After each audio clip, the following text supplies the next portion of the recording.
Hi, everyone. I'm Stan Mallow. Welcome to Paranormal Yacker. My guest on today's show is Kathleen Marden, niece of Betty and Barney Hill, the first scientifically investigated case of alien abduction. Kathleen is one of the leading UFO contact researchers of our time and a best-selling author. I'll be talking with Kathleen about her book, Forbidden Knowledge, A Personal Journey from Alien Abduction to Spiritual Transformation. Kathleen Marden, welcome to Paranormal Yacker. Thank you, Stan. It's wonderful to be back with you again. In your new book, Kathleen, you take your readers on a fascinating journey through your life and reveal the many personal experiences and struggles you've had dealing with the unknown. How difficult was it for you to write about your innermost feelings, and did you find doing that to be cathartic? It was difficult indeed. I thought that I would take this secret to my death, as my mother did. But the government is releasing information about craft seen in the sky, about what they now call UAPs. And I felt that since they are more open, I might as well reveal what I have learned over the past 60 years of investigation, almost 60 years of contact that I have had, the insights that I have gained, my exploration, my skepticism of all of this. And I started out as I began to examine and investigate my own experiences. As a skeptic, I looked for every way that I could to convince myself that this really didn't happen, that it had to be dreams or it had to be some psychological aberration. But in the end, there was simply too much evidence that it was real. There were witnesses to the craft when I was missing. There were witnesses to the craft when I wasn't missing, or they didn't know I was missing. There have been follow-up studies by me where I have actually been in contact. I devised a way to actually communicate with these non-humans after I worked out a program to overcome fear. And that's the main thing, to overcome fear and to project love toward them makes a huge difference. Your personal struggles with the unknown has carried you through the twists, turns, and glimpses of mysterious realities. Until now, you have concealed your knowledge because certain powers threatened to stand in your way. Who are these powers and why are they threatening you? I became very aware of this after my aunt and uncle Betty and Barney Hill were abducted. And they made a report to Project Blue Book, and Project Blue Book recorded what they said. And then that was in 1961. In 1965, there is evidence that Project Blue Book falsified their report. It removed the evidence that Betty and Barney described craft that was zigzagging in the sky, that would stop and hover, that appeared to be rotating, that swooped down over their vehicle and was the size of a dinner plate at arm's length. Keep in mind, an aspirin at arm's length is the size of the full moon. There was that. And then when a violation of confidentiality took Betty's and Barney's experience to the public, their home was entered. Weird things were done. Barney died in 1969 from a massive cerebral hemorrhage. And I moved in with Betty. I was a college student at the time. I was driving Barney's vehicle to college days, and I witnessed some of this myself. The phone was tapped. One day I was downstairs. I was studying for an upcoming exam, and I heard what I thought was Betty enter her house. I ran up the stairs to greet her, and she wasn't there. And I thought, oh, she was a social worker for the state of New Hampshire. I thought maybe she just stopped in and grabbed something and then left again. So I went back back downstairs. I picked up the book to begin studying again, and I heard crash, bang, heavy footsteps moving on the floor, and I ran up the stairs. The closet door was open. Betty's baseball bat was on the floor. This individual apparently picked it up in case I happened to open that closet door, which I didn't, fortunately. The front door to Betty's apartment was now open. The front door to the apartment house that she owned was now open. The gate was open, and there was a man dressed in a beige suit running up the street. This was no common burglar. Another time, Betty had collected all of her tax information for the year. She had it ready to take to her accountant, and it simply vanished. She had to ask for an extension. She ended up receiving an audit, but what happened was that all of this information was returned in a very odd way. It was scattered in trails throughout her apartment. There are many other things as well, and I wrote about all of this in Captured, but I don't know if your listeners know that I have updated Captured. The 60th anniversary edition is available with more compelling evidence than we had originally. What, Kathleen, were your reasons for going forward with writing a book that could lead to you being harmed? I let people know that the possibility exists that this could happen, but I am very loud about this. And if it occurs, I will certainly do everything that I can to expose those individuals. I now will carry my cell phone and I will take selfies or a photograph of that individual. I have the ability to record those threatening statements that have been made to me, not in a very long time. It's been probably about 7 years since I received any threat. So I hope that these threats will not begin again. So far, they haven't been. And I want it to be perfectly clear to any government agents that I've spent my life investigating this. I probably have more knowledge of this than anyone else. And I'd be happy to share it with anyone from the federal government.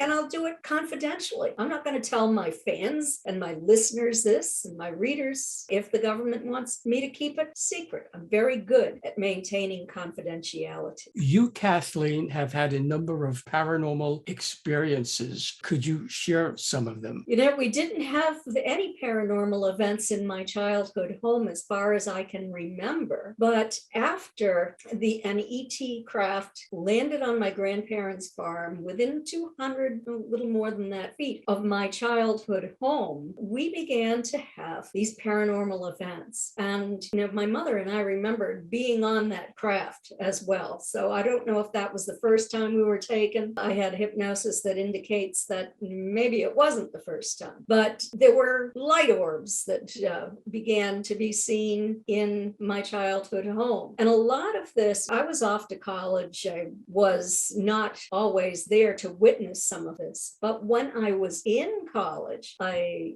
took my boyfriend home one weekend. My parents had invited us to go out on their cabin cruiser on the ocean fishing. And I always enjoyed that. So he was spending the night in my brother's room. My brother was back in that time frame in the Army. It was during the Vietnam War. And so my boyfriend is sleeping in my brother's room at night when the coat hangers lift out of his closet and fly across the room and land on top of him, scaring him half to death. It was not a good situation. He was yelling and ran out of the house. He didn't want to return to the house. And my mother coaxed him into doing this. Certainly, he was not willing to sleep in that room. He had a hard time with that. But the family began to have this kind of poltergeist activity, light orbs, doors opening and closing on their own. It's all in forbidden knowledge. Over the years, you've talked to thousands of UFO contact experiencers, worked on 3 major studies with them, and became an advocate for those much ridiculed people. What was the driving force that motivated you to defend them? Was the abduction of your aunt and uncle, Betty and Barney Hill, a factor in that regard? Well, I have to say that yes, the abduction of Betty and Barney Hill was was a factor in that regard. And I knew that Dr. John Mack had set up programs, this referral system to psychotherapists and support groups and hypnotherapists, and had done a very good job at that. But in, I believe it was 2004, that John Mack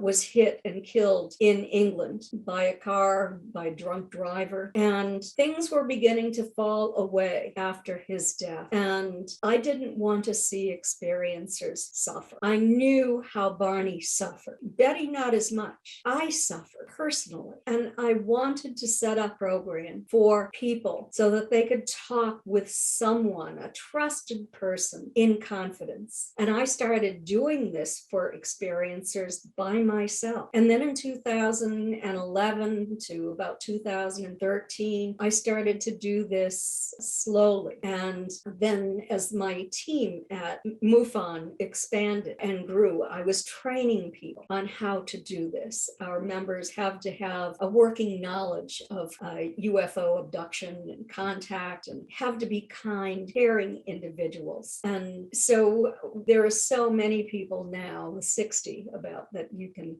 talk to. I offer a consultation via Zoom for only $30. You can purchase it on my website at Kathleen-Marden.com. Your life journey and exploration of the UFO phenomena has included you gaining access to files that reveal astounding evidence of the government's secret interest in communicating with our non-human visitors. Why this interest by government agencies, and why all the secrecy around it? When I wrote Captured, my Aunt Betty told me about Admiral Herbert Knowles. He was actually a rear admiral, and his wife Helen. And Admiral Knowles lived just across the river from Betty in Maine. And there was also a woman named Frances Swan who lived in his community, and she had contact with ETs, and these ETs started sort of channeling information to her, and she ended up taking a thick packet of this information to Admiral Knowles, and he ended up passing it along to Margaret Chase Smith, and it went to Dwight Eisenhower. And I didn't have information about it. I wanted more. I knew that Jacques Vallée, for example, had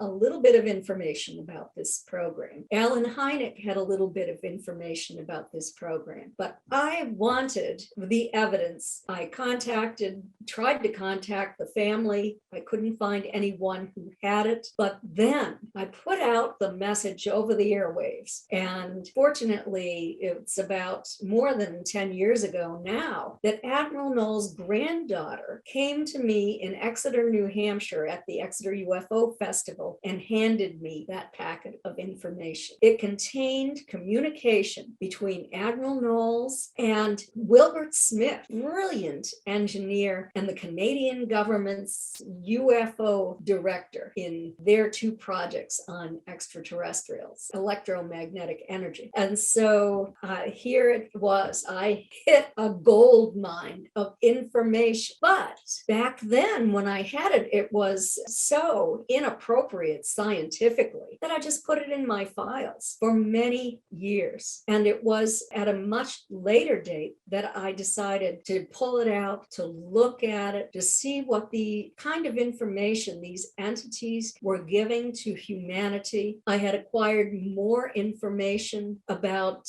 experiments that the government was doing, even evidence from the FBI that this was all real, that it all took place. And so I wrote about all of this information in a chapter in Forbidden Knowledge. It's all there, amazing messages to humanity that are being repeated even now about their concern over human development, especially our spiritual development that is out of sync with our technological progress, the dangers that this presents, the dangers of nuclear war, not only to us, but to them as well, and their willingness to act as teachers to us and to give us technology. The only condition was that each nation would receive only a tiny bit of this technology. And it would be so incomplete that no nation could ever develop this technology to the disadvantage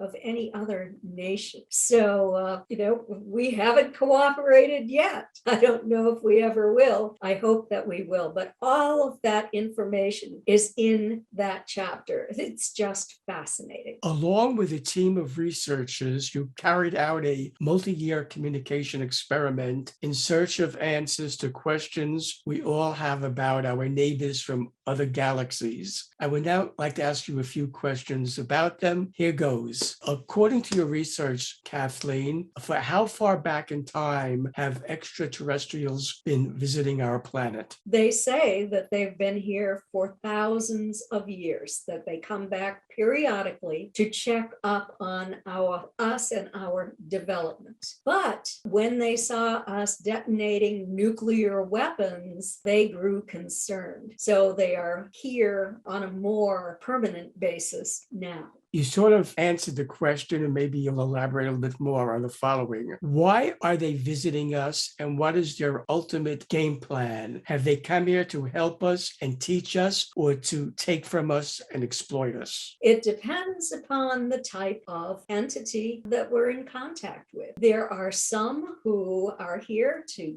guide us, to help us, to assist us in our development. And then there are some who are not willing to cooperate with the others. Fortunately, it's a small percentage, but there are types that only exploit us, who take what they want, who do this on all the planets, not just here, and who believe that they own everything. Fortunately, the others keep them at bay as much as they can. Your book, Kathleen, Forbidden Knowledge, as the cover tells us, is about your personal journey, and a compelling one it is, of how you went from alien abductions to spiritual transformation. At what point in your life journey did that transformation take place, and what were the circumstances that led to it? This transformation began when I overcame my fear of these entities. It was just through sheer force of will that I made the decision that I was going to use self-hypnosis in order to overcome this fight or flight response. I have studied hypnosis. I'm a certified hypnosis practitioner and quantum healing hypnosis practitioner. I gave myself keywords that I could say to myself, and now I can even just think them, and I immediately go into a hypnotic trance. In doing this, I'm able to control myself. So if these entities enter my environment, I can overcome fear and can project love toward them. It made a huge difference because